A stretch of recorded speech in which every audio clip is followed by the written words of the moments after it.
Hi, Waypoint.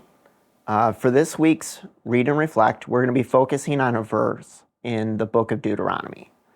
And Deuteronomy is a book where the Israelites have been wandering around in the desert for 40 years, and they're about ready to finally enter into the Promised Land.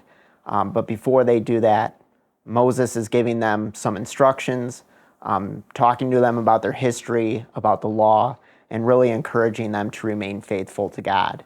And in that book, in those speeches he's giving to the Israelites, we get this great nugget from Deuteronomy chapter 10, verse 12.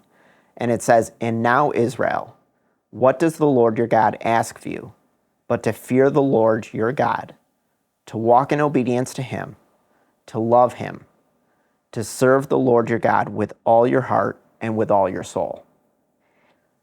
So this is a great passage where it gives us four different things that the Lord commands of us. And the first of those is to fear the Lord your God. Now, when I hear this, it's always confusing. What does it mean to fear the Lord your God?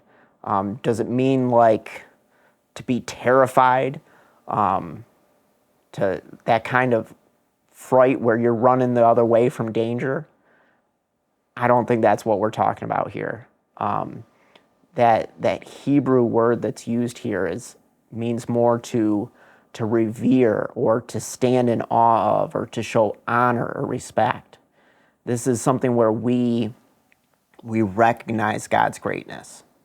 We recognize his power. We recognize his sovereignty. And because of those things, because of that recognition, we stand in awe of who he is, and we show him the respect and honor that he deserves because of his greatness. And so that's what we're called to do, to recognize that and to show him great respect. It also tells us that we need to walk in obedience to him. And I love the way that this is phrased here. It doesn't just say obey him, because that can sound very temporal. Do we listen to him one time? Do I obey him for a couple of days? No, it says to walk in obedience to him, to make it a lifestyle. I don't necessarily want to say habit, because habit's something that you do. Habit's kind of a routine that you do without thinking about it. But a lot of times when we walk in obedience, it's a choice you have to make. We each have this sinful nature that's focused on ourselves, and that sinful nature is contrary to what God commands of us a lot of times. So you have this situation where it's kind of like the angel on one shoulder and the devil on the other shoulder, and they're telling you to do certain things, and you have to make a choice to obey God.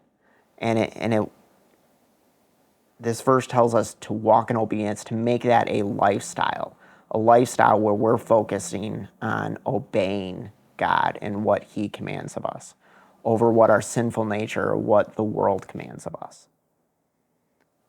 The next thing this passage tells us to do is to love the Lord your God. And I think we're all familiar with this concept of love, but I think the important thing here is we talk about love as a feeling sometimes. It's someone makes us feel special. Someone shows us that we're valued, and you have that warm, fuzzy feeling. But that concept of love is very self-focused. Love is a verb. Love is an action. And so when you love someone, when you love the Lord, or when you love someone else, love is something that means putting someone else's interest above your own. You're focusing on what they need or what they desire. It means being trustworthy to them. It means making an effort to communicate regularly, both talking to them and making time to listen to them. It means expressing or showing gratitude. And then one of the last things that I want to mention here, love is also serving that other person, which brings us to the fourth thing in this verse. It says to serve the Lord your God. Again, putting their interest, their mission ahead of your own. And so it means we have to humble ourselves. We have to make ourselves second and focus on what does God call me to do for him. And that's what we're called to do. This verse ends by saying that we're supposed to do these things with all of our heart and with all of our soul. And really what that means to me, it's kind of like if you take any cell in my body, it contains DNA. And that DNA makes me who I am. You know, with every fiber of my being, with every cell that makes me up, I am that person. And when he tells us to do these things with all of our heart and with all of our soul, these things should be part of our identity. It should be every fiber of our being.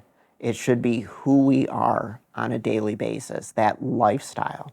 And so as we go through our weeks, I encourage you to live a life where we fear the Lord, where we walk in obedience with him, where we love the Lord, and where we look to serve him. So that's my verse that I have to share with you this week. Have a great week, Waypoint.